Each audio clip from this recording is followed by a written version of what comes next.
பெரியவா போற்றி, பெரியவா போற்றி, பெரியவா என் நாட்டவர்க்கும் இறைவா போற்றி, இறைவா போற்றி, இறைவா சர்வஜா சர்வவியாபி மகாபெரியவா சரணம், மகாபெரியவா சரணம், சர்வஜா சர்வவியாபி மகாபெரியவா சரணமாய பிறப்பருக்கும் மகாபெரியவா போற்றி, மாய பிறப்பருக்கும் மகாபெரியவா போற்றி. அபார கண்ட சிந்தம் ஜானதம் சாஸ்திரப்பணம் ஸ்ரீ சந்திரசேகர் குணம் பிரபாவதேவம் கலிவிடே காட்சி யூடியூப் பிரத்யேகமாக மகாபெரிட பக்தர்களுக்கு ஏற்பட்டுக் கொண்டிருக்கும் அனுபவிலே ஒவ்வொரு நாளும் தலைப்பு அனுபவத்தோட தலைப்பு இல்லை அவன் ஆற்றுக்கு போய் கொடு, இல்லை அவன் ஆற்றுக்கு போய் கொடு. இந்த சேனல் இருக்கும், சப்ஸ்கிரைப் பண்ணாலும் பண்ணுங்க, தரவே பாருங்கள். இந்த இன்டர்வியூவில் ஸ்ரீ வெங்கடரமணி மாமா ஒரு இன்சிடெண்ட்டை அவர் சொல்கிறார். எங்களுக்கே தெரியும், அவரை பார்த்துருக்கோம். ஏன்னா அவர் சென்னையில் பெசன் நகரில் இருக்க ஸ்ரீ ரத்னகிரீஸ்வரர் அராயணகேசி சமேத ஸ்ரீ ரத்னகிரீஸ்வரர் ஆலயம் கோவில், அதனோட ட்ரஸ்ட்டு பேர் வந்து பக்த மண்டலின்னு பேர். அதனுடைய செக்ரட்டரி அவர். 1989 பிப்ரவரி 13 இவர் பெசன் நகர் பிள்ளையார் கோவிலில் எதிர்க்க நடந்து போயிட்டே இருக்கார். அப்போ என்ன இருக்குன்னா, ஒரு பஸ் வந்து கண்ட்ரோல் மீறி போய் அது வந்து அங்கே ஓரத்தில் போயிருந்த ஒரு 8-10 பேர் மேலே இடிச்சிருக்கு. அதில் இவர் தலையில் பலமாக அடி விழுந்து உடனே பக்கத்தில் இருக்கவா யாரோ தூக்கி போட்டு இவரை எடுத்து ஆட்டோவில் எங்கே கூட்டு போனாலும் தெரில, ஒரு ஹாஸ்பிட்டலில் கொண்டு போய் அப்போலான்னு அங்கே போய் இது பண்ணி 2-3 நாளில் கழித்து 2-3 நாள் இல்லை அங்கே இருந்திருக்கார். 2-3 நாள் ஆகிருக்கு, இப்போ ஹாஸ்பிட்டலில் இருக்கார். அப்புறம் ரத்னேஸ்வரர் கோவிலில் வைதிக காரியங்கள்லாம் பண்ணுறதில் அவர் முக்கியமான ஒருத்தர் இருப்பார். அவர் வந்து யாருன்னா வெங்கட்ராம சாஸ்திரிகள்னு. அவர் என்ன பண்ணுறாரு, ஒரு பாவம் இவர் பக்த மண்டலி செக்ரட்டரிக்கு இப்படி ஆகிடுத்து, அவர் போய் பார்த்துட்டு வரணும்னு ஹாஸ்பிட்டலுக்கு வந்திருக்கார். அப்புறம் வந்தவுடனே அவர் நடந்தது விஷயத்தெல்லாம் கேட்டிருப்பா. அவர் எப்படி நடந்தது ஹாஸ்பிட்டல் அதெல்லாம் சொல்லியிருப்பார், ஆக்சிடென்ட் நடந்ததெல்லாம். சரி, நான் இன்றைக்கி சாயங்காலம் வந்து காஞ்சிபுரத்துக்கு போகிறேன், பெரியவாளை தரிசனம் பண்ண போகிறேன்னார். அப்போது நீங்கள் ஒன்று பண்ணுங்க, எனக்கு வந்து பெரியவா அனுகிரகம் சொல்லி அவர்கிட்ட அனுகிரகம் வாங்கிட்டு வாங்க அப்படின்னா. சரி சரின்னாராம். இவர் போனார். அங்கே போயிட்டு பெரியவா கிட்ட விஷயத்தை சொல்லியிருக்கார். ஆக்சிடெண்ட் ஆனது இதெல்லாம் சீக்கிரம் குணமாகி அவர் வீடு திரும்பணும்னு வேண்டிக்கிறார். வெங்கட்ராமணி மாமா அவருக்கு இப்படி ஆயிடுத்துன்னு அவர் சொல்கிறாருன்னா, பெரியவா அதை கேட்டுட்டு அப்படியே ஆகட்டும்னு சொல்லணுமே. ஆனால் பெரியவா வந்து என்ன சொல்கிறேன்னா,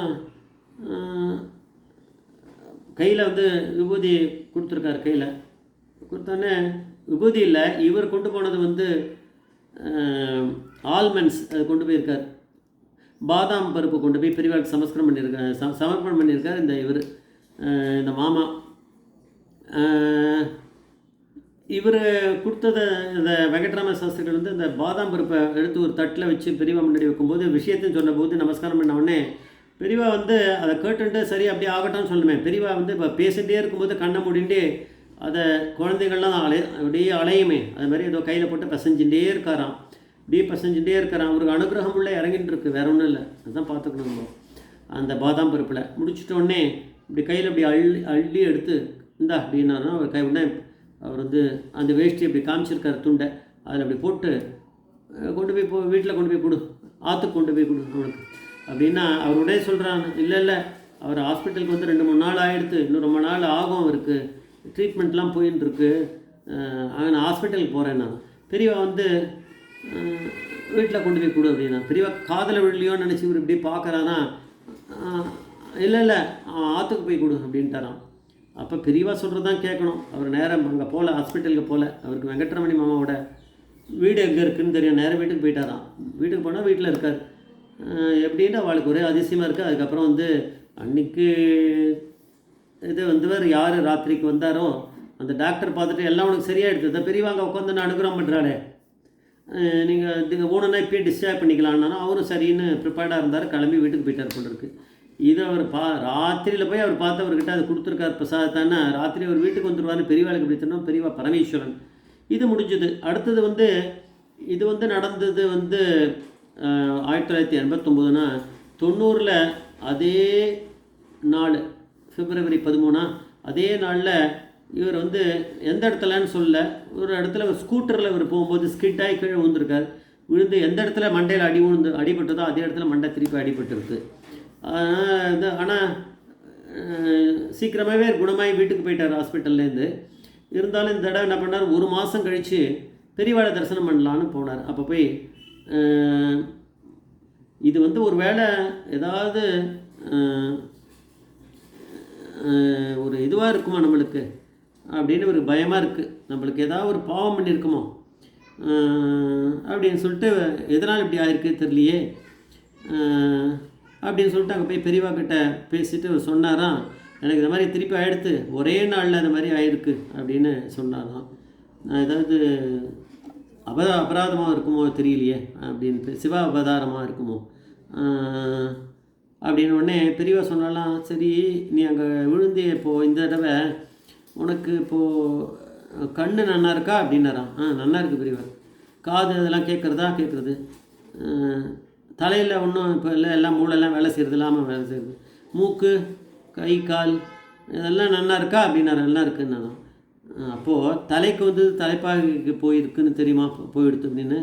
அதனால் நீ வந்து சிவ சன்னதிக்கு அந்த சிவனுக்கு கைங்கரியம் பண்ணிட்டுருக்க. அதனால தான் அவனுக்கு ரொம்ப பெரிய பிரச்சனையை கொடுக்காம பரமேஸ்வரன் உன்னை காப்பாற்றிருக்கார். அதே பரமேஸ்வரன் யார், பெரியவா தானே காப்பாற்றிருக்காருன்னு நீ தெரிஞ்சுக்கோ. அதெல்லாம் நான் வந்து அந்த வேலையை ஒன்றா செக்ரட்டரி இதை ஒன்றா விட்டுவிட்டோமா, எனக்கு சிவாபராதம் இதாக இருக்குமா, அதை பண்ணக்கூடாதுன்றதுக்காக தான் எனக்கு இது மாதிரி வருதோ அப்படின்னு அவர் வந்து வெங்கட்ரமணி மாமா வந்து அப்படி சொல்லியிருக்கார். அவர் பண்ணக்கூடாதுன்னு இல்லை, அவர் எல்லாருக்கும் ஒரு சென்டிமெண்ட் அது சொல்கிறார். இன்னும் பெரியவா சொல்கிறார், இவ்வளோ கேள்வியை கேட்டுட்டு அதனால் நீ வந்து உன்னை காப்பாற்றிட்டார் இல்லையா பரமேஸ்வரன், அதனால் தலைக்கு வந்து தலைப்பாயோடு போயிடுத்துன்னு வச்சுக்கோ. அதனால தான் சிவன் வந்து உன்னை பரமேஸ்வரன் உன்னை காப்பாற்றிருக்கார், போய் உன் வேலையை பாரு அப்படின்னாராம். அப்புறம் அவர் இன்றைக்கி கூட அவர் இப்போ தான் செக்ரட்டரி, இப்போ கூட தெரியும் இன்றைக்கி கூட அவர் தான் செக்ரட்டரியாக இருக்காருன்னா பெரியவா பரமேஸ்வரன். ஜெய் ஜெய்சங்கர் ஹரிசங்கர் மகாபிரிய பாதவேஸ்வரன் மகாபிரிய பாதவேஸ்வரன்.